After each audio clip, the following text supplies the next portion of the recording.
Charleston, South Carolina, May of 1848. The auction bell at Devereux Yard was supposed to ring once. The clerk was supposed to open the ledger, and the buyers were supposed to begin their usual arithmetic over a human life. But the bell rang, and then nothing happened. For 12 full minutes, the richest men in the room did not raise a hand. They did not whisper. They did not cough. They did not even pretend they were still in control. They stared at the young enslaved man on the platform as if the city itself had been dragged into daylight. He was about 24, tall, quiet, barefoot. His shirt was rough cotton. His trousers were patched at both knees, and his wrists were tied with a strip of blue cord instead of iron chain. But that was not what stopped the bidding. It was his face, not beauty alone. Charleston had already learned how to turn beauty into inventory. It was the shape of his brow, the cleft in his chin, the gray-green eyes that appeared in half the portraits hanging in the drawing rooms south of Broad Street. The men looking at him did not see a stranger. They saw their fathers, their brothers, their own secret bloodlines staring back from an auction block, and in the young man's palm, pressed flat against his thigh, was a broken brass collar tag engraved with one word, Bellingham. That tag should not have existed. The Bellingham family claimed every one of its enslaved people had proper papers. The Devereux auction house claimed every sale passed through a clean ledger. Judge Absalom Wren claimed the laws of South Carolina knew exactly who was free and who was property. Yet by the time the bidding ended, that same young man would sell for $18,400. More than a row of waterfront warehouses, more than 2 rice mills, more than the annual income of men who called themselves powerful. The purchaser, Everett Bellingham, would be dead in 9 days. His wife would confess to crimes that had never been spoken aloud. The judge who approved the sale would flee Charleston under cover of fog, and the auction ledger from that day would vanish so completely that later clerks insisted there had never been a sale at all. The young man's name was Micah, and Charleston did not buy him. Charleston only signed its own confession. The first warning came 3 weeks earlier, down the coastal road near the salt marshes of Georgia. A trader named Anson Pike was bringing 11 captives north toward Charleston. Pike was not the worst man in the trade, only because the trade kept producing worse men. He bought people cheap from broken estates, from crooked patrolmen, from jailers willing to rename free black travelers as runaways if the price was right. He kept 2 sets of papers, one for the law, one for the truth. On the last night before he crossed into South Carolina, Pike stopped at a ferry tavern built on pilings above Blackwater. The captives were locked in a shed behind the stable. Their chains ran through a single iron ring bolted into the floor. Pike ate alone. He drank fast. He laughed when the tavern keeper asked why one woman in the shed kept singing under her breath. "Let her sing," Pike said. "Tomorrow, someone else owns the noise." Near midnight, a woman entered the tavern. Nobody agreed afterward on where she came from. Some said she stepped off the ferry, though no boat had landed. Some said she walked out of the marsh without mud on her hem. Some remembered her as old, some as no older than 35. But every witness remembered the gloves, ash gray gloves, buttoned at the wrist, too clean for a tavern road. She sat across from Pike without asking permission. For 5 minutes, they spoke too softly for anyone to hear. Then Pike's face changed. The tavern keeper later said it looked as if Pike had swallowed a coal and could feel it burning all the way down. His smile collapsed first, then his hands, then the smug, oily ease that made men like him seem taller than they were. When the woman stood to leave, she placed one gloved finger on Pike's ledger. In the morning, the shed door was still locked. The ring was still bolted to the floor. Every chain lay open. All 11 captives were gone. Anson Pike was found sitting upright in the shed, his eyes wide, his lips moving around words no one could understand. On his lap was his private ledger. Every name he had ever stolen was written twice, once in his own hand, once beneath it in a finer hand he did not know. Beside each name was a mother, a child, a town, a birthday, a price.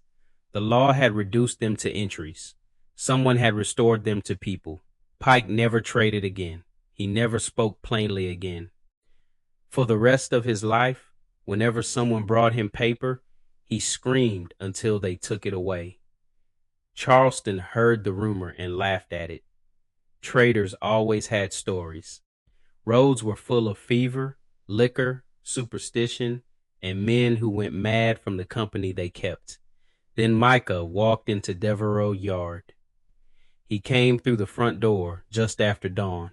No handler, no bill of sale, no plantation pass, only the blue cord around his wrists and the broken brass collar tag in his hand.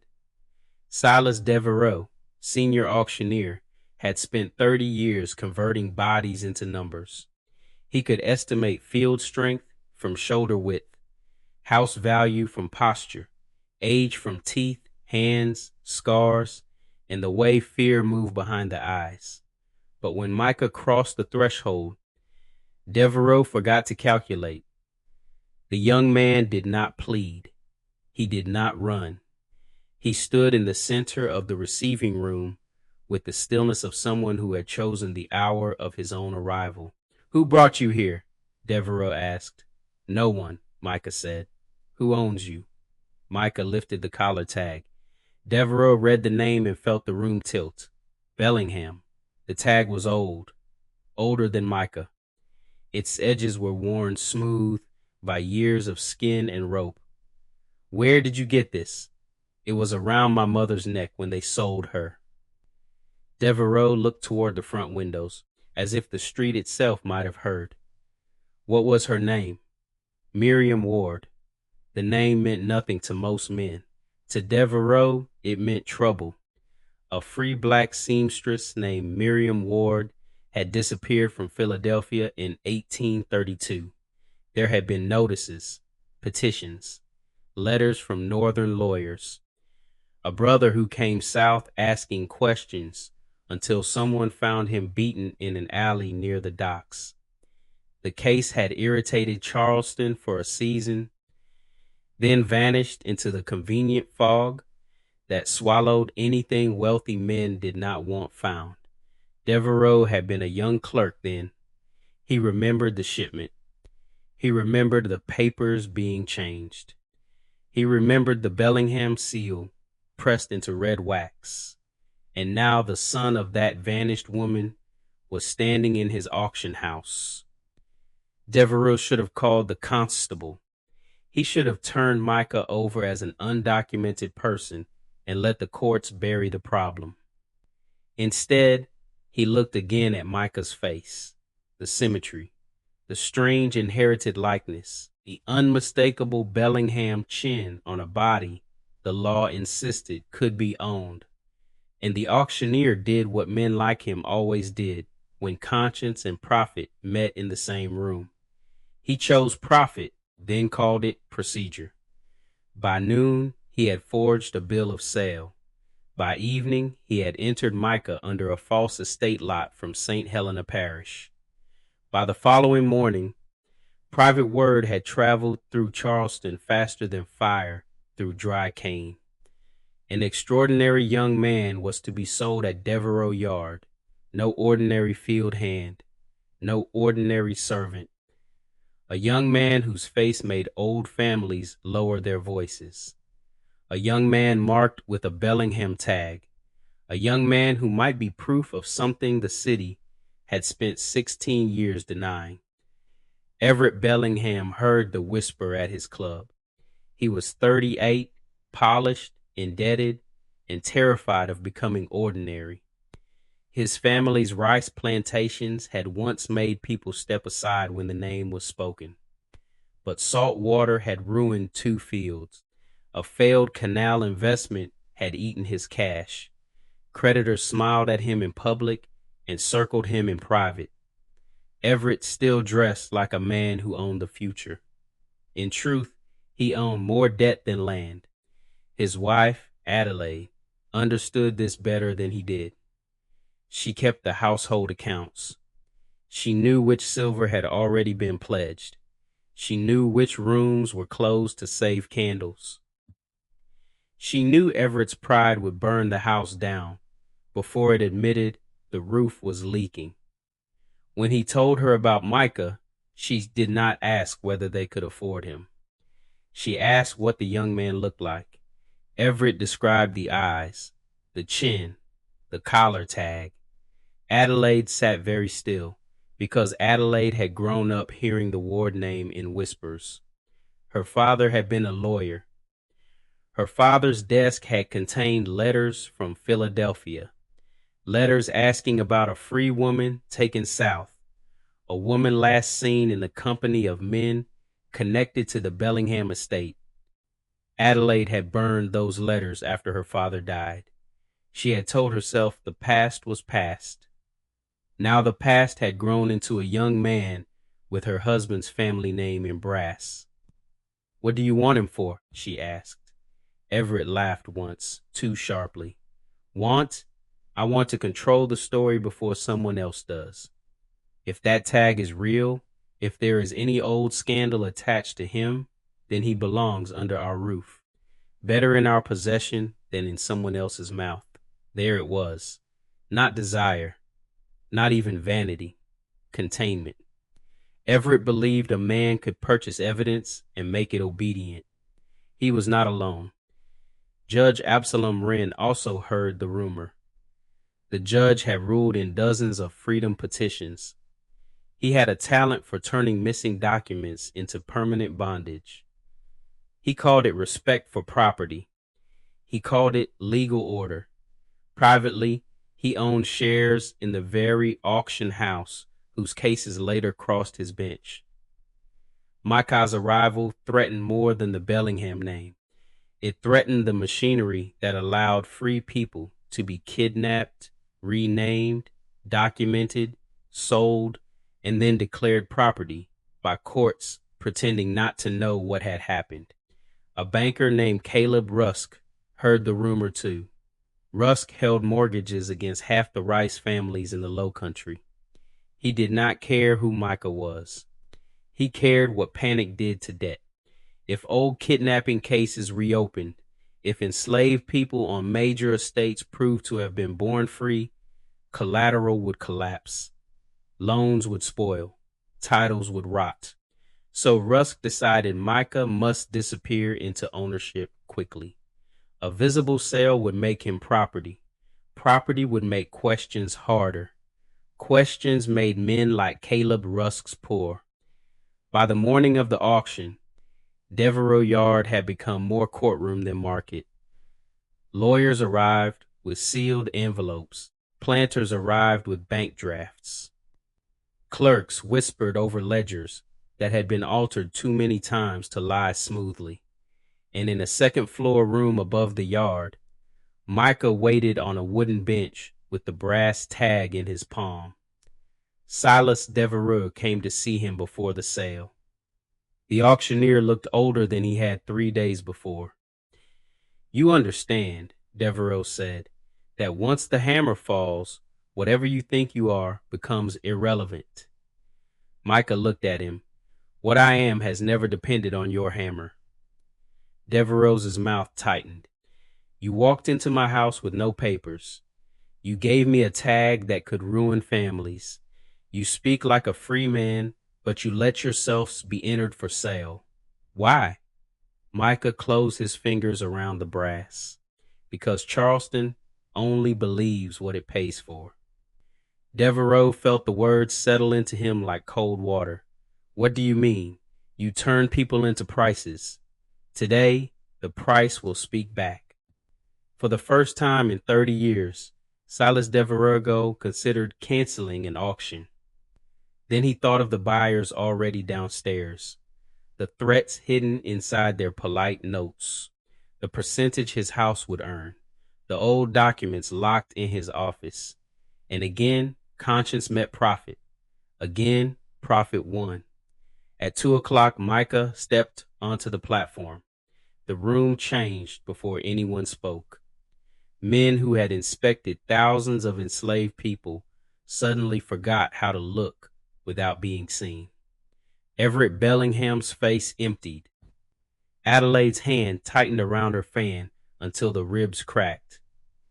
Judge Wren leaned forward and then back, as if the young man's face had reached across the room and touched him. Caleb Rusk stared at the collar tag and began silently counting risk. Silas Devereaux opened the ledger. Lot 31, he said. His voice failed on the number. He cleared his throat. Male, approximately 24 years, sound condition, domestic and field adaptable. The room remained silent. 12 minutes. 12 minutes in which the old families of Charleston discovered that a human being could stand still and make them feel naked. Finally, Everett spoke. 5,000. 7, said Judge Wren. 9, said Rusk's agent.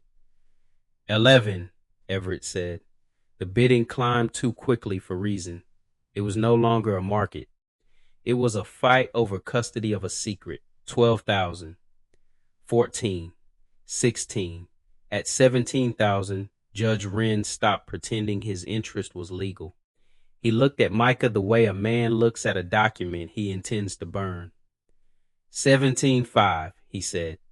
Everett rose from his chair. His face was wet with sweat. 18,400. The number landed like a dropped stone. It was not clean, not rounded, not strategic. It was everything Everett could assemble once the last warehouse lien, the last silver pledge, and the last crop advance were added together. Adelaide whispered, Everett, no. But he did not hear her. Silas Devereaux lifted the hammer. Before it fell, Micah spoke. Remember this amount. Every head turned. Micah's voice was calm. That is what Charleston believes a secret is worth. Sold. To Everett Bellingham. By sunset, Micah was inside the Bellingham house on Meeting Street. The house had columns, black shutters, iron balconies, and a front hall lined with portraits of men who had built wealth from rice, shipping, and law. Micah stopped beneath the portrait of Everett's grandfather. For a moment, the resemblance was so strong that even the footmen looked away. Everett saw it, then refused to see it. Put him in the rear room, he ordered. Not the quarters. I want him close until I decide what is to be done. Adelaide followed Micah down the hall herself. At the doorway, she said, What do you want from us? Micah turned. You know what was done. Her throat tightened. I was a child when those things happened. Children become adults. Adults decide which papers to keep and which papers to burn. Adelaide stepped back. The burned letters rose in her memory so sharply she could smell them. You could not know that. Micah's expression did not change. My mother knew. She remembered every hand that passed her along, every seal, every lie, every white room where men decided her name was inconvenient. Your mother is dead? No. The answer struck harder than if he had said yes. Then where is she? Micah looked toward the darkening windows. Closer than your husband thinks. That first night, the house began to answer. At 2:14 in the morning, every mirror on the first floor clouded from the inside. Not with dust, not with breath, with writing. Names appeared in the silver. Miriam Ward, Jonah Reed, Samuel Pike, Esther Bell, Caroline Freeborn, Thomas Allen, 27 names. By dawn, the names had faded, but the servants had seen them. So had Adelaide. Everett ordered the mirrors removed. When two men carried the largest mirror through the hall, its frame split and a packet of old letters fell from behind the backing. Adelaide recognized her father's handwriting. Everett snatched the packet before she could reach it. He read 3 lines, then folded the papers with shaking hands. 4, he said. No one had accused him yet. That was how guilt spoke first. The next morning, Judge Wren arrived. He demanded to see Micah. Everett refused at first, then allowed it because powerful men often mistake alliance for safety. They found Micah in the rear room, seated at a small table with the brass collar tag before him. Judge Wren did not sit. "You are causing disorder," he said. Micah looked up. "No, I am revealing it." The judge's lips thinned. "You are an enslaved man without lawful standing." "Lawful," Micah repeated softly. "Tell me, Judge, when a free woman is stolen and sold, does the theft become lawful when enough men sign paper?" Wren's cane struck the floor. "You have been coached. My mother coached me to remember my name. Your mother, whoever she was, is irrelevant to your present condition." At that, Micah stood. The room seemed to tighten around him. "My mother's condition was freedom. Your court helped erase it." Judge Wren's face went gray. In that instant, the judge saw something. Not a vision in the theatrical sense. No thunder, no flame, just memory forced open.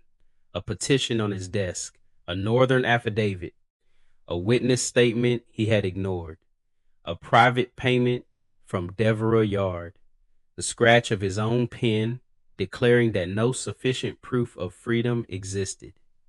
The judge had not forgotten those details. He had only buried them under language. Micah removed the burial. Wren stumbled backward and struck the doorframe with his shoulder. "You are not to leave this house," he said, but the words had lost their authority. By the 4th day, rumors had crossed the city. Servants carried them through kitchens. Clerk carried them through counting houses. Free black sailors carried them along the wharves. Women carried them behind fans in parlors where men believed politics was being discussed without them. The Bellingham purchase had not contained the scandal. It had given the scandal a room. Caleb Rusk understood the danger before the planters did. Credit depended on belief. Belief depended on clean titles.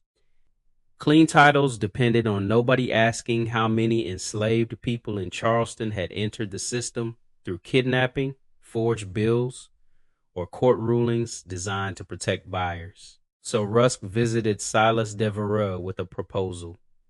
"Remove the young man," he said. Devereux stood behind his desk, exhausted, red-eyed. "Remove him how?"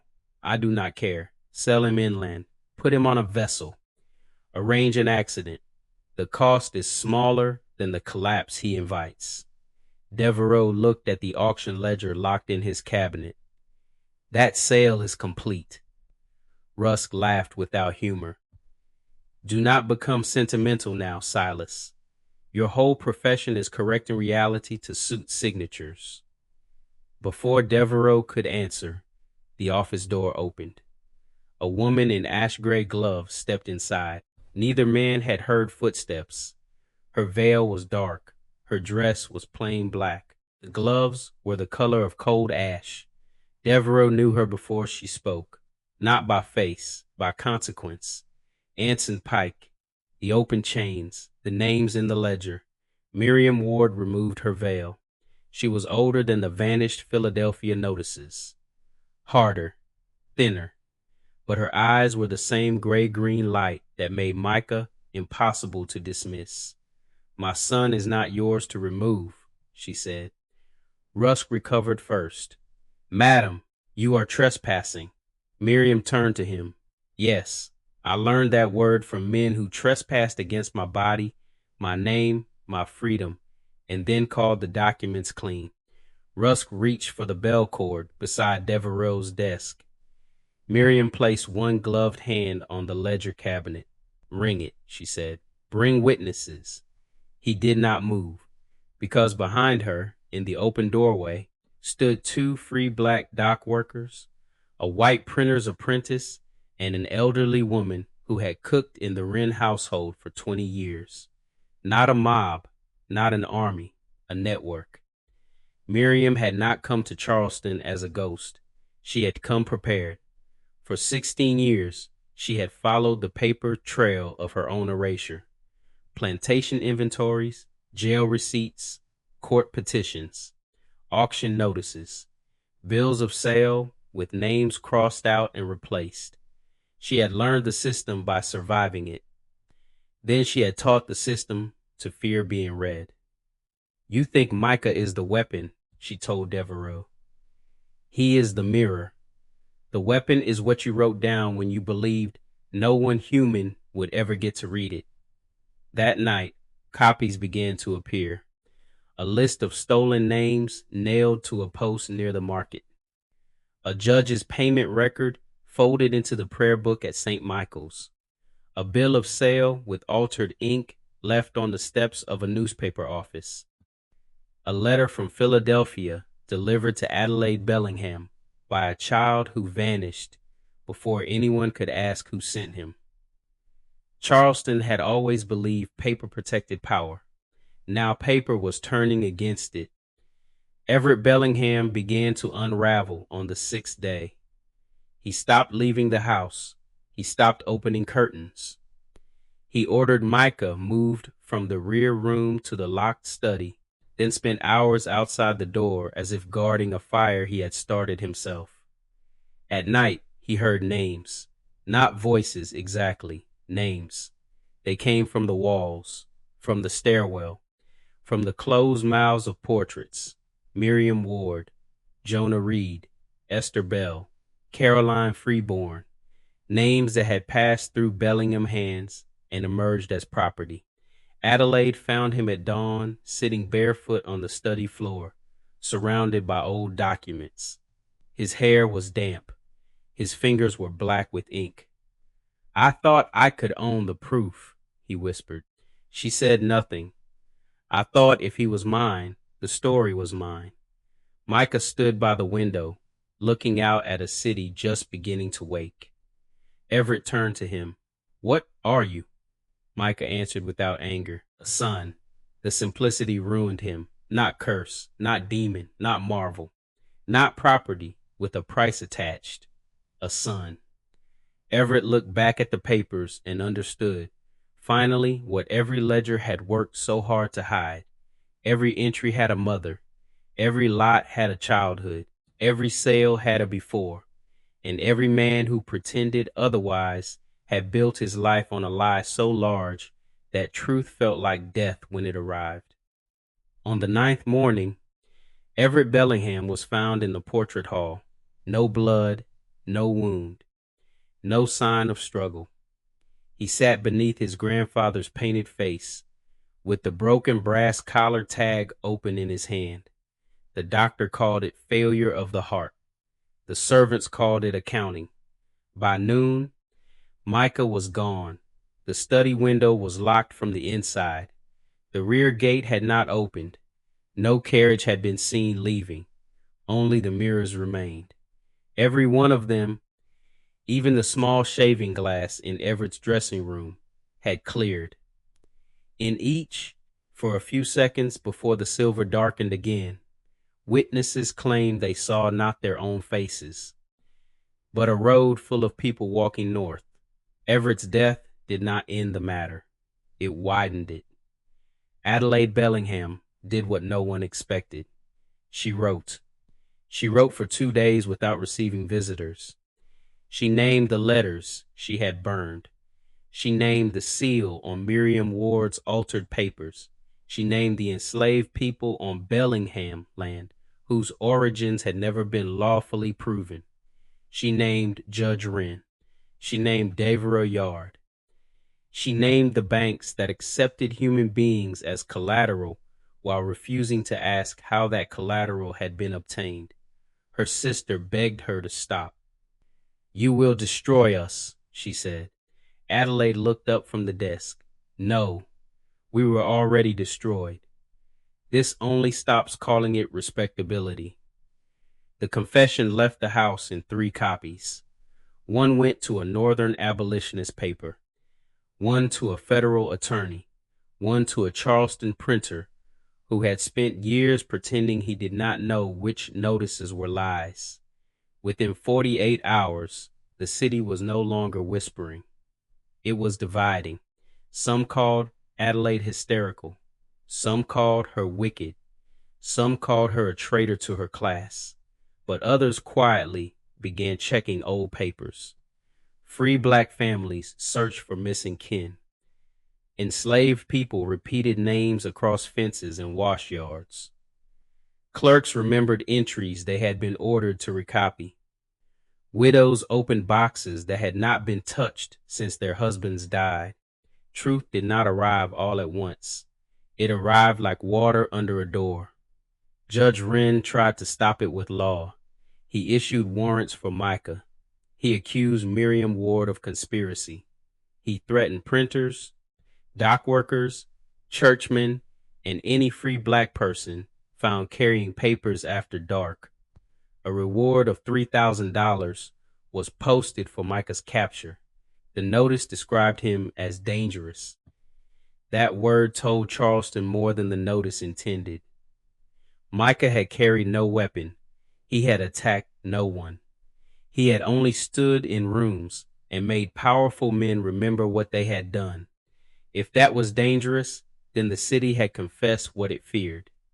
The manhunt began ugly and became uglier. Slave catchers raided free black boarding houses. Patrols stopped sailors at the wharf.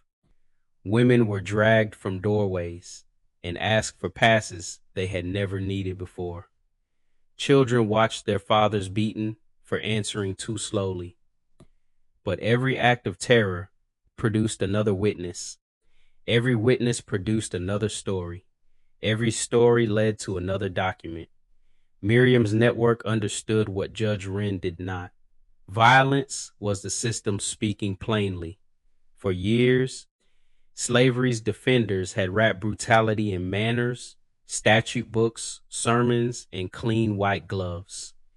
Now the gloves were off, and everyone could see the hand.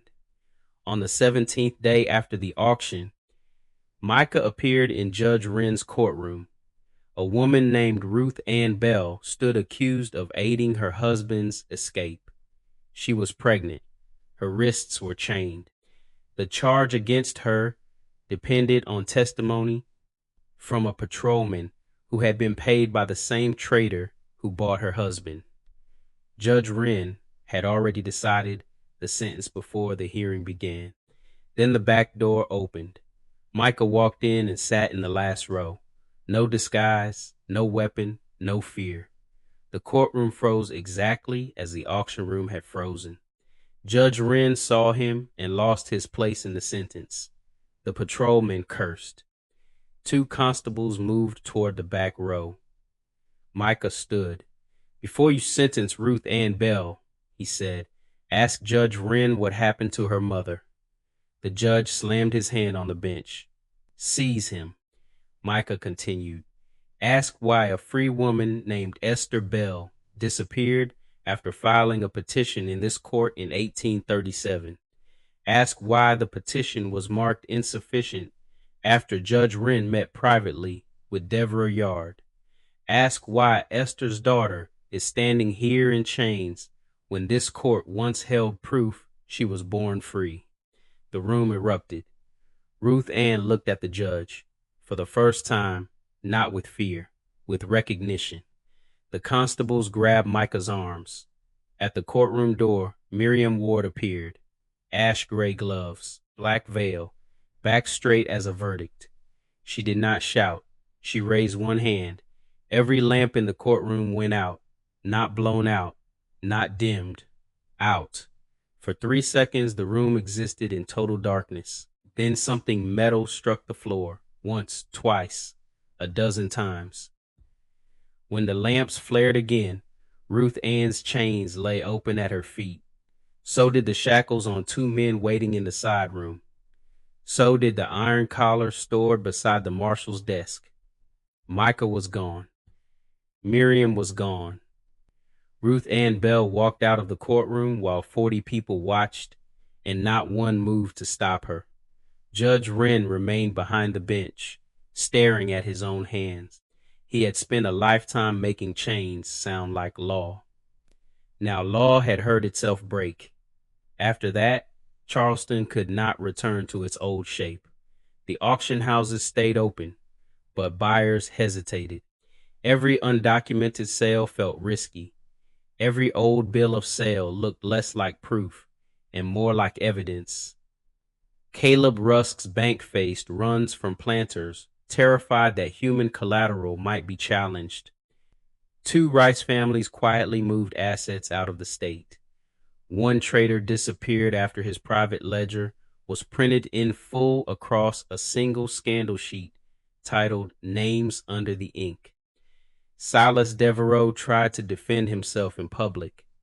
He said the accusations were exaggerated. He said Northern agitators had poisoned local minds. He said his house had always followed recognized practice. Then someone nailed a page from his own hidden ledger to the auction door. It listed 29 people sold under altered names. Beside each name was the original name. Beside each original name was the word free. No speech survived that page. By morning, Devereaux Yard's front windows had been smashed. By evening, the house suspended sales. By the end of the week, Silas Devereaux had left Charleston in a carriage with the curtains drawn. His ledger did not leave with him. Miriam kept that. She kept all of them. Not as trophies, as maps. Every false name could lead to a real family. Every forged sale could point towards someone still living under a lie. Every hidden account could become a door. Micah and Miriam stayed in Charleston only long enough to open as many doors as they could. Then, as quietly as they had entered, they vanished. Some said they boarded a coastal schooner under false names. Some said they moved inland through church routes and swamp paths. Some said Micah was seen months later in New Orleans, standing outside another auction house with a folded paper in his hand.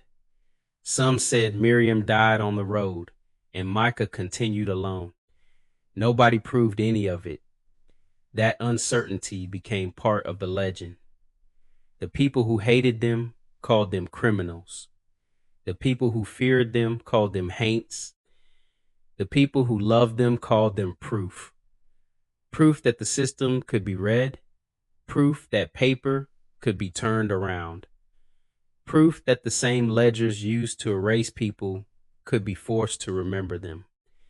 Years later, after war had torn the country open and slavery had been abolished by law, an old printer's apprentice wrote down what he had seen in Charleston. He admitted he did not understand everything. He did not know how chains opened in Judge Wren's courtroom. He did not know how Micah moved through streets under active pursuit. He did not know whether Miriam Ward possessed something beyond ordinary human courage, but he knew this. The city had not been defeated by a miracle. It had been defeated by its own records. For decades, powerful men had believed their documents made theft respectable. Bills of sale, court orders, loan papers, estate inventories, receipts, advertisements. They believed ink could launder violence. Miriam and Micah proved the opposite. Ink could preserve violence. Ink could identify it. Ink could carry it into rooms where men had sworn nothing happened. And when the people named in those papers finally stood up, the entire architecture of respectability began to shake.